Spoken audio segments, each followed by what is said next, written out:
Já convenci o Bruno. A velha não vai durar muito mesmo. A frase cortou o ar como faca. Senti a cabeça quente, o café amargo queimando a língua, e a sala inteira girou. O relógio da parede marcando os segundos como se acusasse cada batida do meu coração. Ele falou com aquela calma fria de quem já planejou tudo. Voz baixa, rindo quase sem som, como se falasse do tempo, não da vida da própria mãe. Meu corpo respondeu antes da minha mente. As mãos tremeram, a cadeira rangeu quando me sentei de repente, e percebi o barulho da panela na pia, o cheiro da sopa que havia esquecido no fogo, tudo tão banal e, ao mesmo tempo, tão traiçoeiro. Vi na mesma hora a imagem da minha casa. As paredes que pintei com a tinta que comprei com meu salário de merendeira, o quintal onde plantei manjericão e coentro, o armário das panelas, o documento do carro do Gilmar guardado num envelope amarelo, transformando-se numa coisa com etiqueta de venda. A sensação era de que alguém acendia uma luz incômoda dentro de mim. Vergonha, medo e uma raiva que crescia como uma ferida aberta. Lembrei do rosto do Gilmar, da força dele, e senti que aquela voz deveria ter tremido ao falar de mim. Não tremeu. Treinei meu corpo a não chorar na frente dos outros há décadas, mas a indignação me apertou a garganta, deixou um gosto metálico. As paredes do meu quarto pareciam mais baixas naquela manhã. O vento que entrava pela janela trouxe o cheiro da rua e da poeira e deu vontade de gritar. O que me fez ficar imóvel foi a certeza de que aquilo não era um desabafo, era um plano. A frase era uma promessa do que pretendiam fazer. Me afastar, me tirar do caminho, me calar com desculpas de papel, assinatura por vontade alheia. Pensei nas contas, na minha reserva para o Bruno, na escritura da casa e senti cada cifra como se fossem pregos no peito. Naquele instante, doeu menos o medo do que a traição. A traição é a lâmina que corta por trás. E eu senti o corte. Levantei devagar, andando pelo corredor como quem estuda o terreno. Cada passo meu escondia uma decisão que nascia áspera e firme. Se achavam que iam me enganar, iam se arrepender. Eu era velha, talvez com os ossos cansados, mas não era boba. E naquela manhã resolvi que ninguém tiraria de mim o lugar onde enterrei minha vida com minhas próprias mãos. Prometi em silêncio que não seria empurrada para fora do meu próprio lar. Prometi que, se tivessem pensado em me calar com papéis e desculpas, teriam que enfrentar algo que não esperavam. Uma mulher que sabia esperar, que conhecia vizinhos, que tinha lembranças e provas. A promessa queimou na minha boca como café quente. Não só de não me curvar, mas de transformar a dor em arma.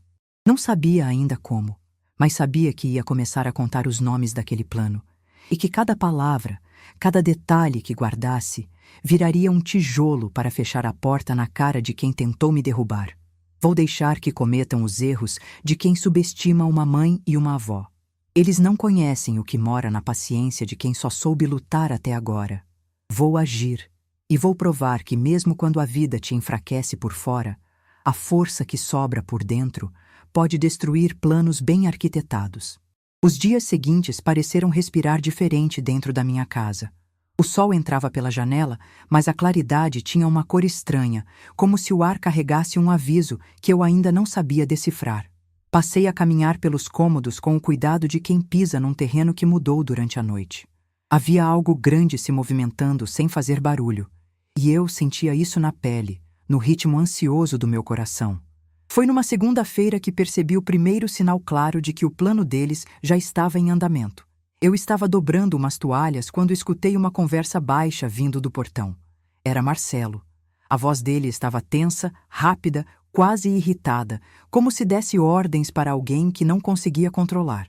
Não conseguia entender tudo, mas ouvi duas palavras com clareza: urgência e documento. Aquilo caiu como pedra dentro de mim. Ele nunca falava de documento com ninguém. Nunca naquele tom.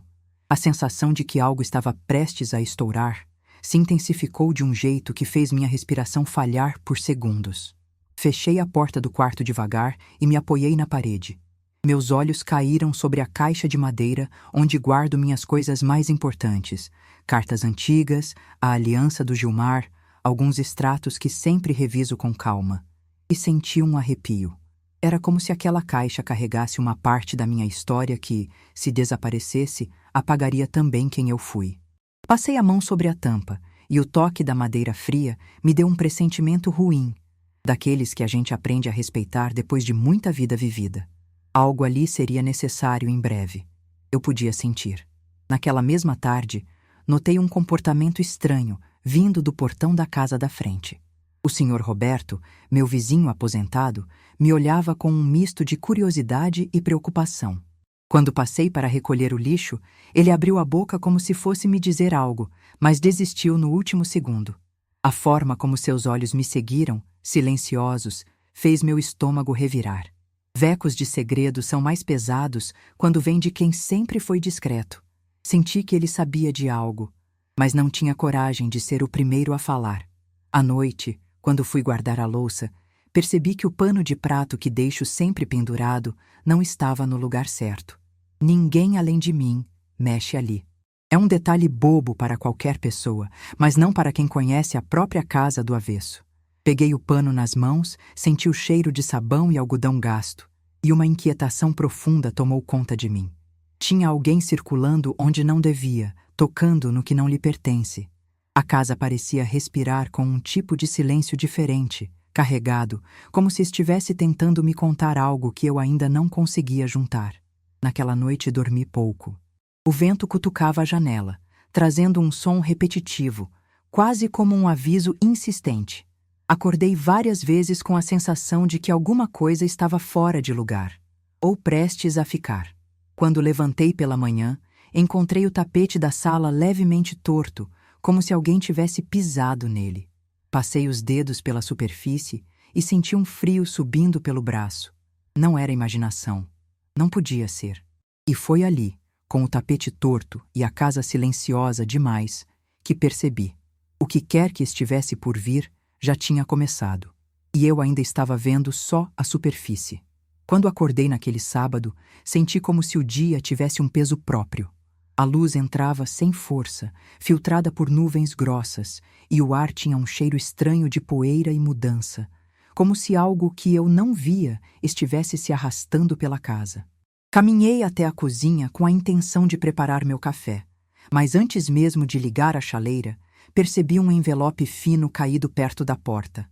Não tinha carimbo, não tinha remetente, não tinha nada. Apenas meu nome escrito de um jeito torto, como se quem escrevesse estivesse com pressa, ou medo. Peguei o envelope devagar, sentindo a textura áspera do papel.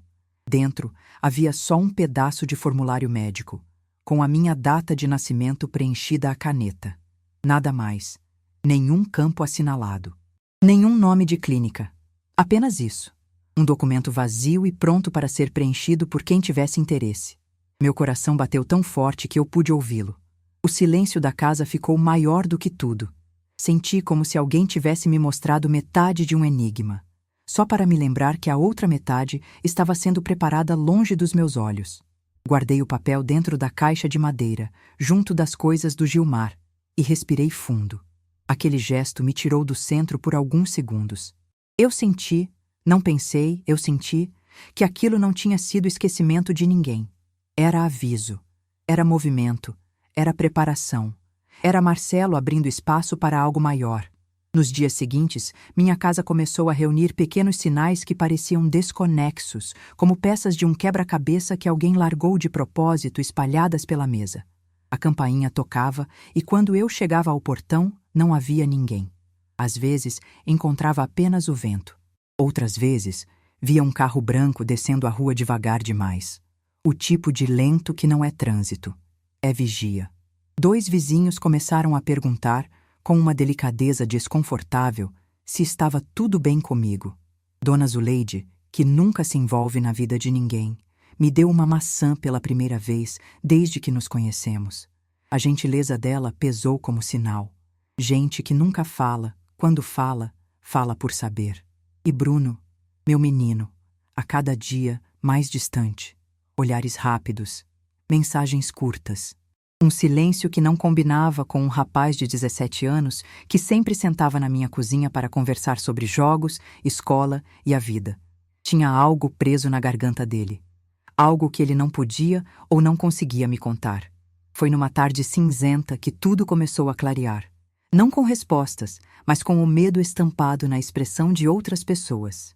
Eu estava voltando do supermercado, com 2 sacolas pequenas, quando encontrei o Sr. Roberto parado no meio do passeio, como se estivesse esperando por mim. Ele segurou meu braço com cuidado, mas com uma firmeza que me fez congelar. Dona Rita, a voz dele baixou. Se a senhora tiver algum documento importante, guarde bem. E não assine nada. Nada. Eu quis perguntar, por quê? Mas ele já estava andando para trás, como quem tinha dito mais do que devia. A rua inteira parecia observar. Até os pássaros pousaram no fio elétrico com um silêncio estranho, diferente do costumeiro canto barulhento do fim da tarde. Aquela frase dele bateu fundo. Guardei cada sílaba na memória. Não assine nada. Voltei para casa sem sentir meu próprio passo. Abri todas as gavetas, revistei pastas, reli extratos, conferi assinaturas, toquei nos documentos como quem confirma se algo está vivo ou morto. E foi nesse processo quase desesperado que encontrei, dentro de uma pasta que jamais deixo bagunçada, um risco estranho no canto da cópia da escritura. Um vinco que eu não lembrava. Uma dobra que não era minha. A marca de alguém que manuseou o que não devia. Sentei na beirada da cama e senti um frio subir pelas minhas pernas, como se o chão estivesse avisando que uma tempestade se aproximava. A casa inteira parecia respirar mais fundo, como se estivesse prestes a assistir a um movimento que mudaria tudo. E então, aconteceu. Enquanto revisava algumas contas, encontrei uma folha dobrada em 4, escondida entre papéis de água e luz. Quando abri, senti um arrepio tão forte que minha visão escureceu por um segundo. Era a caligrafia do Bruno, tremida, apagada, como se tivesse escrito rápido com medo. Havia só uma frase. Desculpa, vó. Eu não queria. Fiquei imóvel. O ar travou no peito. A peça do meio do quebra-cabeça finalmente tinha caído na minha mão. E mesmo sem entender o quadro completo, eu sabia. Aquilo que eu pressentia não era paranoia. Era verdade. E estava prestes a explodir. Achei aquele bilhete dentro do caderno do Bruno 2 vezes, como se meus olhos não acreditassem na própria leitura. Desculpa, vó. Eu não queria. O tipo de frase que tem mais peso do que palavras. Frases assim não são escritas. São arrancadas. E quando vem de um neto que sempre me olhou com carinho, tem o poder de transformar silêncio em grito. Guardei o bilhete dentro do meu sutiã, perto do peito, como se proteger aquele pedaço de papel fosse proteger o próprio Bruno. Comecei a andar pela casa devagar, passando a mão pelos móveis, reconhecendo cada canto, cada lasca da parede. Eu precisava pensar, precisava juntar tudo, precisava respirar sem desmoronar. Foi quando me lembrei do velho amigo do Gilmar, seu Augusto, advogado aposentado, mas com a cabeça mais afiada que muito jovem por aí. Resolvi procurá-lo no dia seguinte. Mal dormi naquela noite. Fechei todas as portas, revisei trincos, puxei a cortina 2 vezes. Tinha a sensação de que alguém observava os passos que eu dava, como se estivesse aguardando o momento exato para o bote. A manhã seguinte amanheceu pesada. O céu tinha a cor de um segredo e o ar estava parado, sem vento. Peguei uma pasta simples, coloquei o bilhete do Bruno dentro, junto com a cópia da escritura, meu RG reserva e um extrato da minha poupança, tudo aquilo que vinha sumindo ou aparecendo torto nos últimos dias. Chamei um carro por aplicativo porque não queria passar pela rua a pé. Tinha medo de cruzar com Marcelo. Tinha medo de não ter coragem de esconder a raiva se encarasse o rosto dele. Seu Augusto me recebeu na porta do pequeno escritório improvisado que mantinha na própria casa. As paredes estavam cheias de diplomas, fotos antigas dele e do Gilmar pescando, e um cheiro forte de café passado na hora preenchia o ar. Senti meus olhos marejarem só de ver o que ele ainda guardava do meu marido. Gilmar sempre dizia, se um dia faltar chão, confia no Augusto. E naquele momento eu percebi que o chão estava faltando mesmo. Mostrei tudo a ele sem esconder nada. O bilhete, o formulário médico, o vinco estranho na escritura, os extratos estranhos, o sumiço de documentos, a mudança no comportamento do Bruno, a frase que ouvi por acaso, a velha não vai durar muito mesmo. Quando terminei, minhas mãos estavam suadas, meu peito doía, e parecia que eu tinha tirado um peso de dentro da boca para colocar em cima da mesa. Seu Augusto não disse nada nos primeiros minutos. Apenas respirou fundo, ajustou os óculos e começou a organizar os papéis com uma precisão quase cirúrgica. Ele sempre foi calmo, mas naquele dia ele ficou quieto demais. E esse silêncio me deu mais medo do que qualquer palavra. Rita, ele disse devagar, isso não é só uma desconfiança. Aqui tem material demais para um golpe completo. A palavra bateu forte. Golpe, contra mim, do meu próprio filho. Ele continuou. E tem algo ainda mais grave. Estão preparando o terreno para te incapacitar. Documento de saúde? Isso aqui é típico de plano de interdição fraudulenta. É assim que se tira a pessoa da própria casa. Minhas pernas tremiam. Senti o mundo girar um pouco. Respirei fundo, mas o ar parecia curto. O que eu faço, Augusto? Minha voz saiu fraca. A gente registra tudo. Tudo. Cada passo, cada frase, cada ação suspeita. Ele se levantou, foi até uma gaveta e tirou algo minúsculo, menor que uma unha. E começa com isso aqui.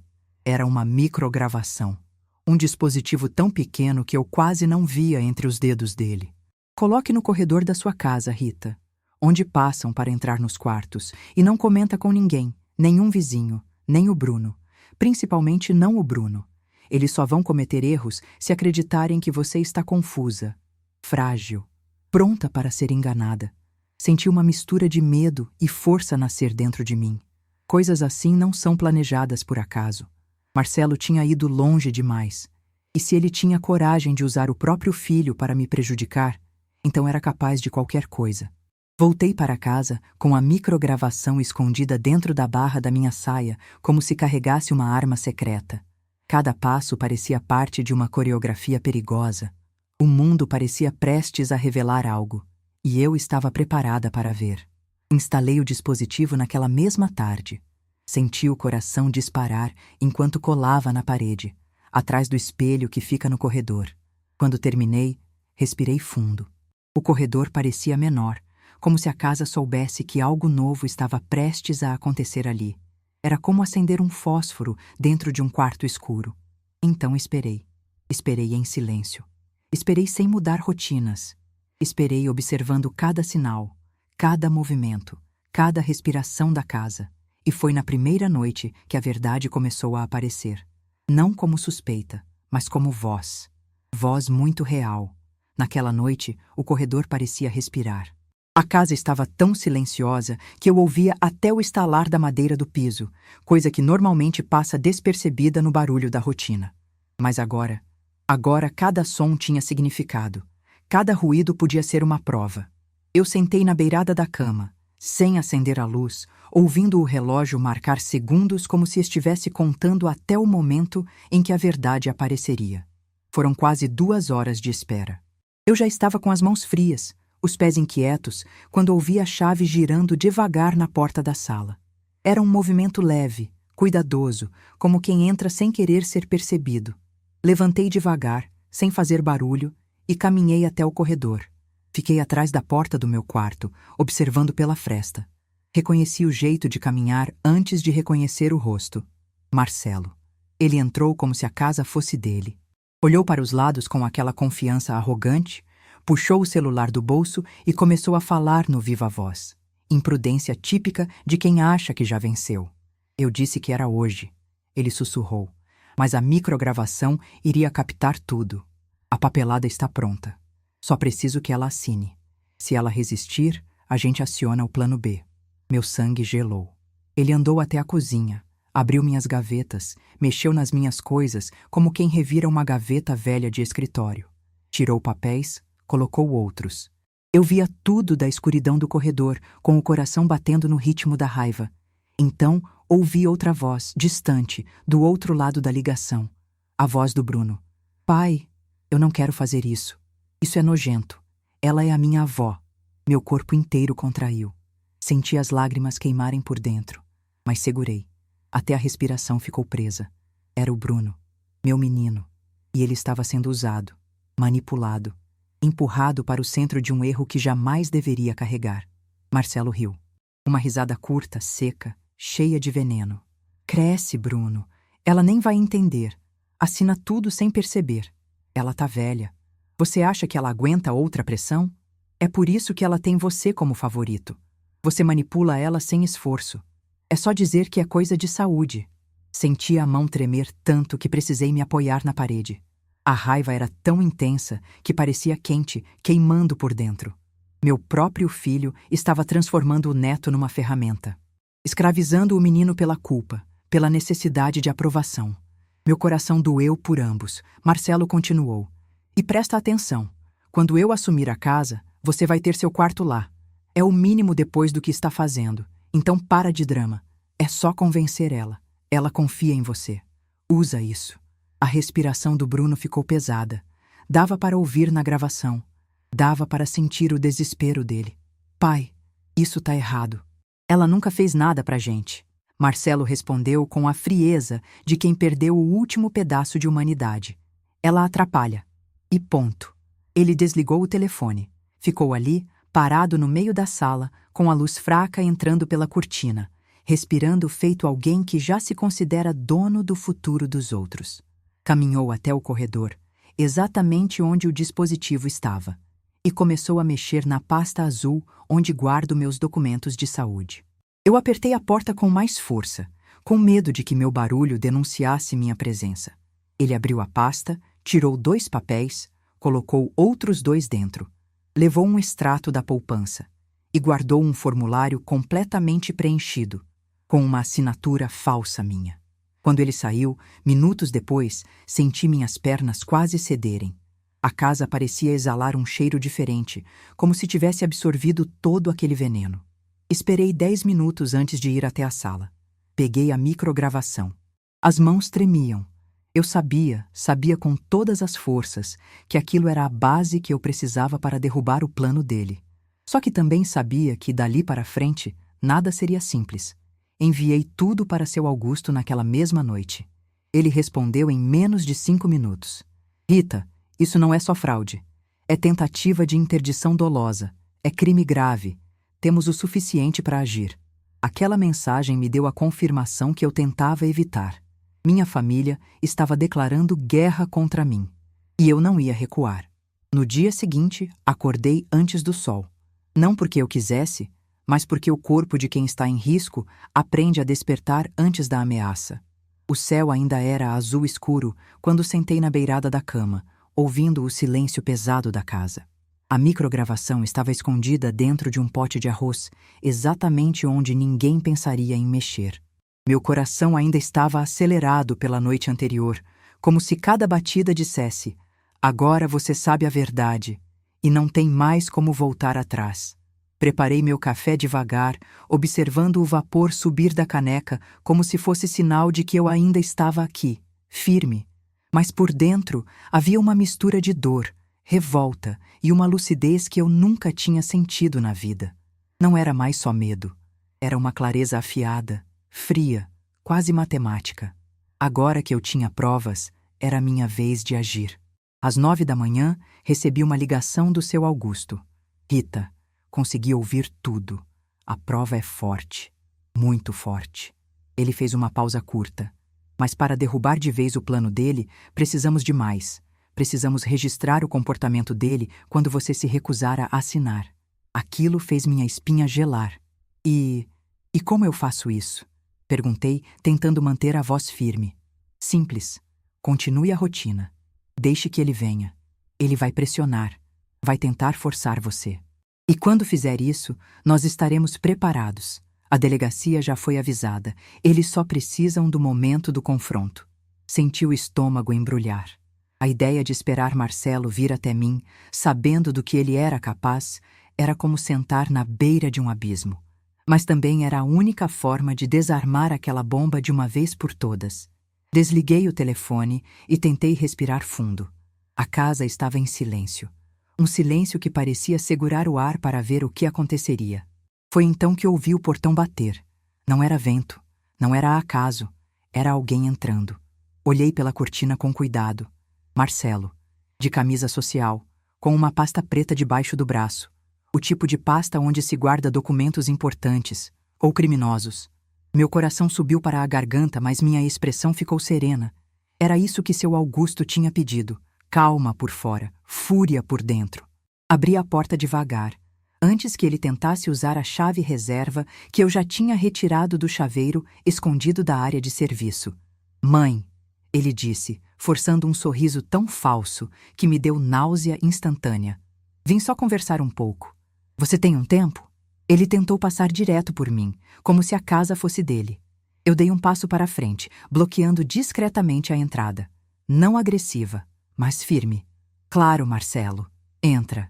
Minha voz saiu tão tranquila que até eu me assustei. Ele entrou, analisando tudo com aquele olhar frio, calculista, como quem verifica se a caça ainda está distraída. Sentou-se no sofá, abriu a pasta com cuidado exagerado e tirou 3 papéis. Mãe, ele começou, com a voz enrolada numa falsa compaixão. Você sabe que eu só quero o seu bem, né? Saúde não é brincadeira. Idade chega para todo mundo. Eu sei, respondi com um leve sorriso. Por isso quero entender tudo direitinho. Ele pareceu satisfeito. Um predador sempre relaxa quando acredita que a presa baixou a guarda. Ótimo, disse ele. Assina aqui para mim. É só uma autorização para exames. Coisa rápida. Em 5 minutos você tá livre. Ele empurrou o papel para perto de mim. Eu empurrei de volta.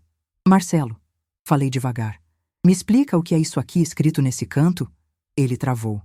A expressão dele ficou rígida, como se eu tivesse apertado um botão inesperado. Mãe, pelo amor de Deus, é só uma assinatura. Não complica. Eu só quero entender, repeti. Ele perdeu a paciência de vez. Você está ficando confusa. Não percebe? Eu estou tentando te ajudar. Assina logo isso. A voz dele subiu. A máscara caiu. Todo o veneno que ele escondia apareceu. E era exatamente isso que eu precisava que aparecesse. Ele bateu a mão na mesa. Se você não assinar, vai ser pior. Eu já resolvi tudo. A senhora não tem condições de viver sozinha. Eu vou assumir essa casa de qualquer jeito. A qualquer jeito. A sala ficou gelada. Meu corpo tremeu. Mas minha voz saiu firme, de uma firmeza que eu mesma desconhecia. Marcelo, você está sendo gravado. Ele congelou.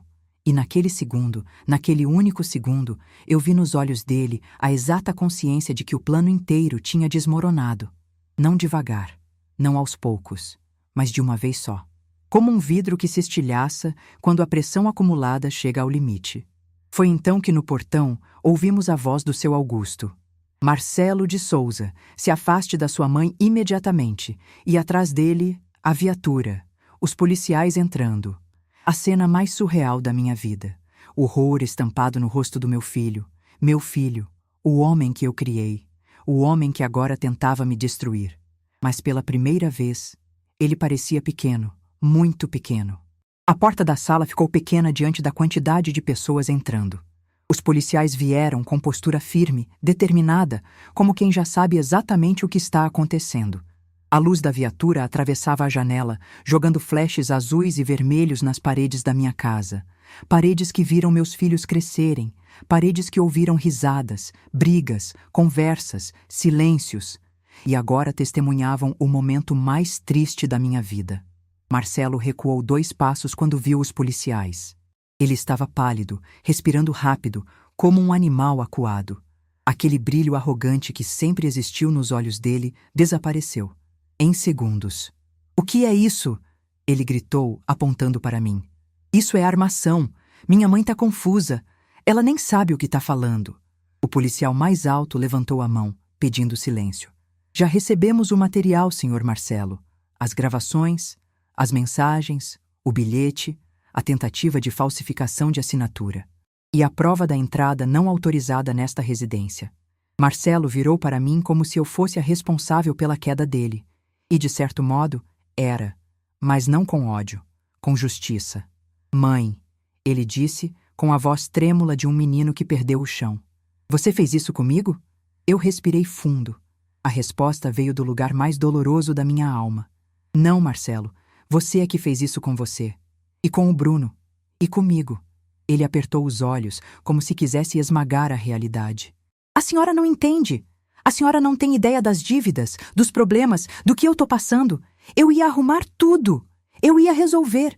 Era para ajudar a senhora. Eu ia colocar tudo no meu nome para facilitar. Seu Augusto deu um passo à frente. Colocar no seu nome por meio de fraude, interdição e falsificação de assinatura não é facilitar, é crime, e dos sérios. A voz dele, sempre tão calma, agora tinha um tom de autoridade que fez Marcelo perder o pouco de controle que lhe restava. Ele tentou avançar um passo, mas o policial colocou a mão no peito dele, firmando a distância. Senhor Marcelo, por favor, mantenha-se onde está. O rosto dele ficou vermelho de raiva. Essa velha... Ele começou. Eu ergui a mão. E ele calou. Não fale assim comigo, disse eu, com a voz baixa, firme, sem tremer. Nem hoje, nem nunca mais. Foi nesse instante que o Bruno surgiu no portão. Ele estava ofegante, com os olhos arregalados, como se tivesse corrido desde o outro lado da cidade. Talvez tivesse. Ele viu a viatura, viu o pai cercado, viu os policiais, viu o seu Augusto, e então... me viu. Vó! Ele gritou correndo até mim. Vó, me perdoa! Por favor, me perdoa!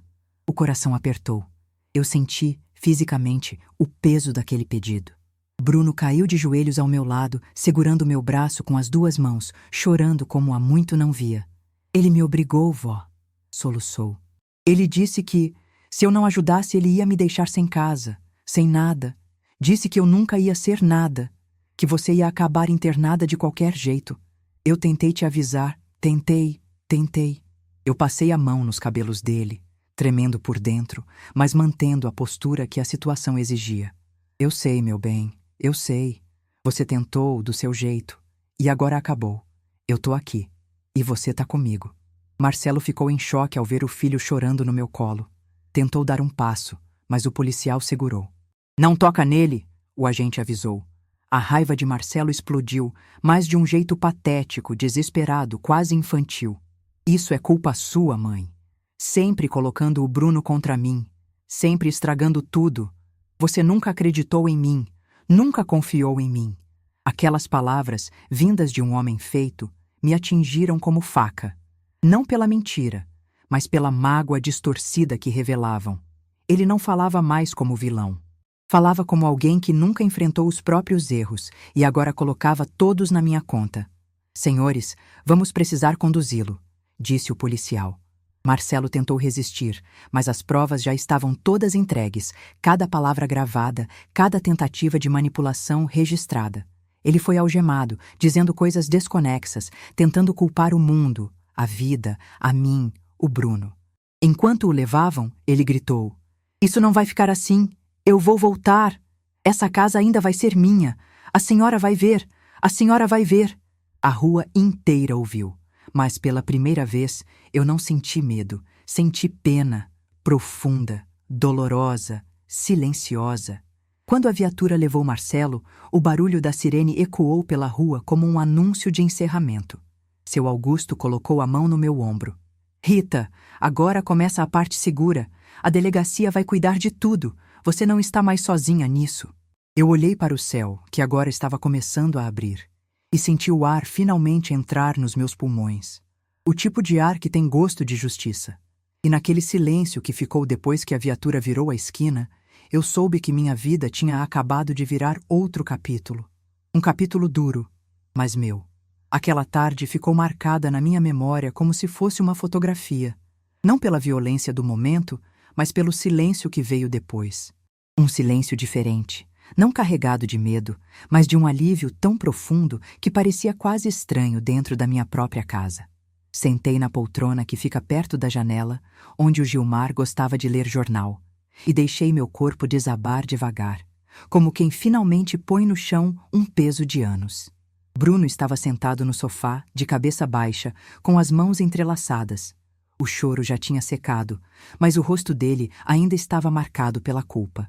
Ele olhava para mim de tempos em tempos, como se tivesse medo que eu desaparecesse ou que brigasse com ele.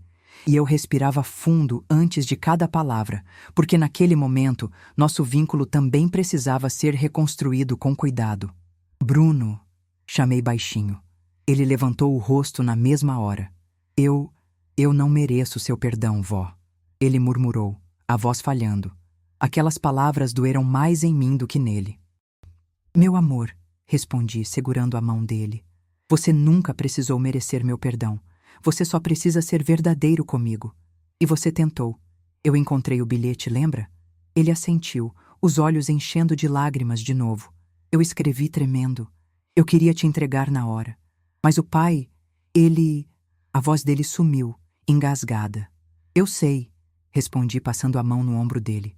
Seu pai usou seu medo, usou sua confiança. Isso não é culpa sua, é culpa dele. Bruno respirou fundo, como se finalmente pudesse aceitar aquelas palavras.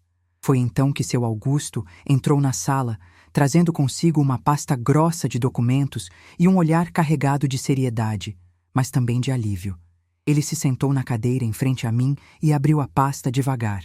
Rita, agora que as coisas se acalmaram um pouco, preciso te explicar o que acontece daqui para frente. Eu assenti, pronta para ouvir com a clareza que a situação exigia. Ele folheou alguns papéis, colocou uma folha na mesa e começou. Marcelo será investigado por tentativa de fraude patrimonial, tentativa de falsificação de assinatura, coação, invasão de domicílio e intento de interdição indevida. É um combo pesado. E como temos gravações e testemunhas, isso deve caminhar rápido. Eu respirei fundo. A palavra rápido me confortava e assustava ao mesmo tempo. Ele corre risco de prisão preventiva? Perguntei, tentando manter a voz firme. Corre sim, respondeu ele. E dependendo do que ele já tem feito antes, a juíza pode determinar. Bruno arregalou os olhos. Vó, ele sussurrou. Isso é sério demais. É, e precisava ser, respondi. Seu Augusto continuou. Além disso, ele já perdeu a guarda parcial de você, Bruno. Foi determinado hoje mesmo. E enquanto durar o processo, Marcelo não pode chegar a menos de 500 metros da sua avó. Qualquer aproximação é prisão imediata. Bruno assentiu, ainda processando tudo. Eu olhei pela janela, tentando assimilar o fato de que minha própria casa, meu lugar de paz, agora tinha uma proteção que antes eu nunca pensei que precisaria. E sobre a comunidade? Eu perguntei, sentindo um gosto amargo subir na garganta. Já sabem? Rita, seu Augusto suspirou. Esse tipo de notícia corre rápido. Seus vizinhos viram a viatura, ouviram os gritos e... Bom, a verdade sempre encontra caminho. Hoje mesmo eu recebi 3 ligações. Todos estavam preocupados com você. Eu não sabia se me sentia protegida ou exposta. Mas antes que eu tivesse tempo de pensar, a campainha tocou. Bruno levantou de imediato. Eu atendo, vó. Ele abriu a porta devagar. E lá estavam 3 vizinhas. Dona Neuza, Dona Zuleide e a jovem Renata, mãe de 2 crianças que costumam brincar na minha porta. Todas com olhares misturados de espanto, pena e... respeito. Um respeito novo, que não existia antes. Rita, disse Dona Neuza, a gente soube o que aconteceu. Querida, você precisa de alguma coisa? Qualquer coisa? Eu senti meus olhos marejarem. Não de tristeza, mas de uma sensação profunda de reconhecimento. Pela primeira vez em dias, eu não estava sozinha. Obrigada, respondi, com a voz calma. Eu estou bem agora. A situação foi feia, mas está sendo resolvida.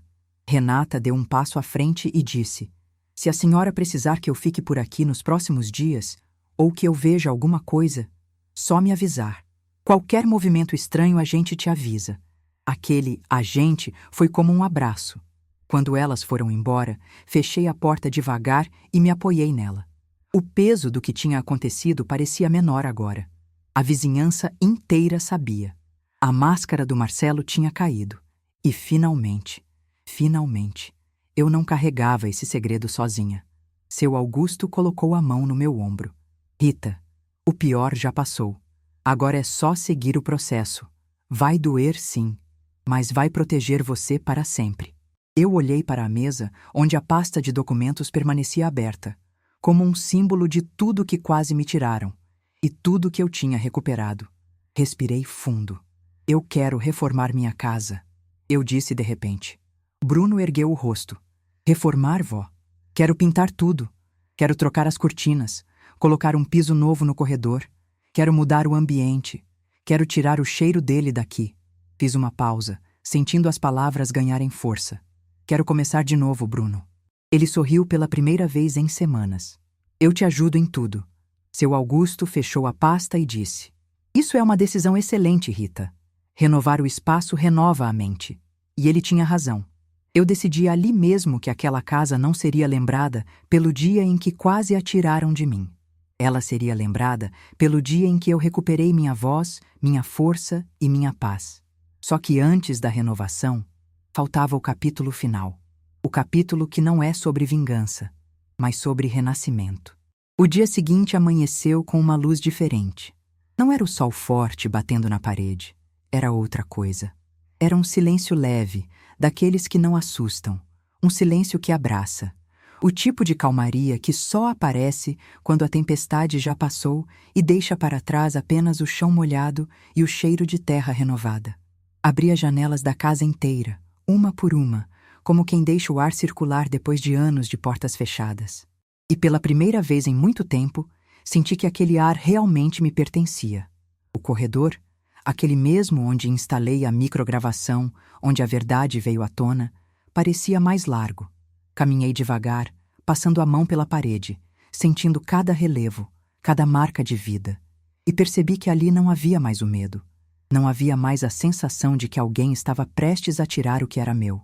Restaram apenas minhas próprias lembranças e a liberdade de viver sem vigiar sombras. Decidi, então, começar a reforma naquele mesmo dia. Não precisava ser algo grandioso, bastava ser simbólico. Fui até a loja de tintas com Bruno, que insistiu em carregar minhas sacolas, e escolhi uma cor suave para a sala, um branco puxado para o creme, que lembrava a luz quente das manhãs que Gilmar tanto gostava. Enquanto pagava, senti uma paz tão simples que quase me emocionei no caixa. Voltei para casa e comecei pela cozinha. Bruno trouxe o rádio velho do Gilmar e colocou uma música que ele adorava. E, de repente, o ambiente ganhou um ar de renovação tão sincero que eu tive vontade de sentar no chão e apenas observar. Não era só tinta. Não eram só paredes. Era como se cada pincelada dissesse: aqui é meu, porque eu lutei por isso, porque eu existo aqui. Nos dias seguintes, troquei cortinas, lixei uma prateleira, comprei 2 plantas novas para a varanda. Coisas simples. Mas cada uma delas me devolvia um pedaço de mim que a tensão tinha consumido. Enquanto isso, o processo do Marcelo avançava. Seu Augusto vinha quase todas as tardes trazer atualizações. A cada visita, eu percebia 2 coisas. O rosto dele ficava mais confiante e o de Bruno, mais leve. Aos poucos, meu neto foi deixando para trás a culpa que carregava e ocupando um lugar na casa que parecia ter sido dele desde sempre. Ele me ajudava com as compras, revisava meus aplicativos do celular, instalou até uma fechadura eletrônica para que eu me sentisse mais segura. E eu, em silêncio, observava aquele menino se reconstruir, como um galho torto que, apesar da tempestade, insiste em crescer para o lado da luz. Certo dia, enquanto eu cuidava da minha horta, agora reorganizada com terra nova e temperos frescos, Bruno se aproximou sem fazer barulho. Sentou-se ao meu lado e ficou em silêncio por um tempo, olhando para o manjericão.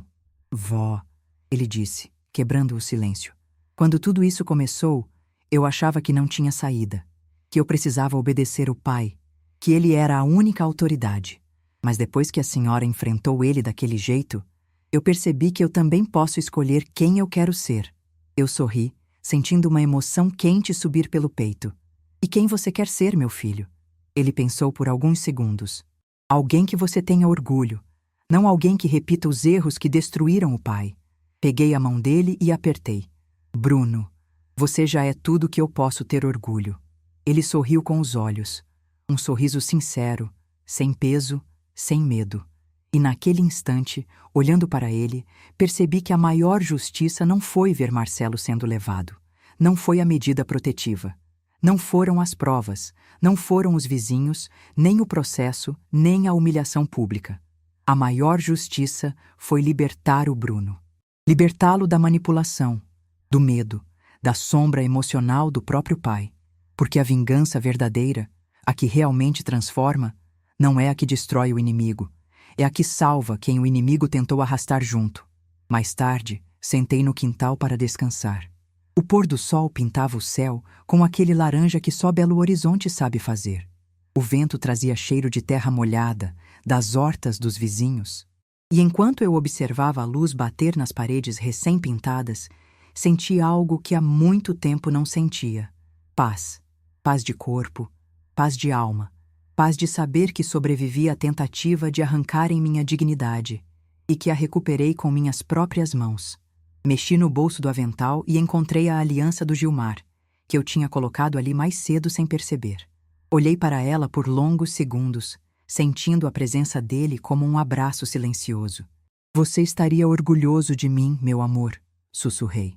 O vento soprou leve, quase como resposta.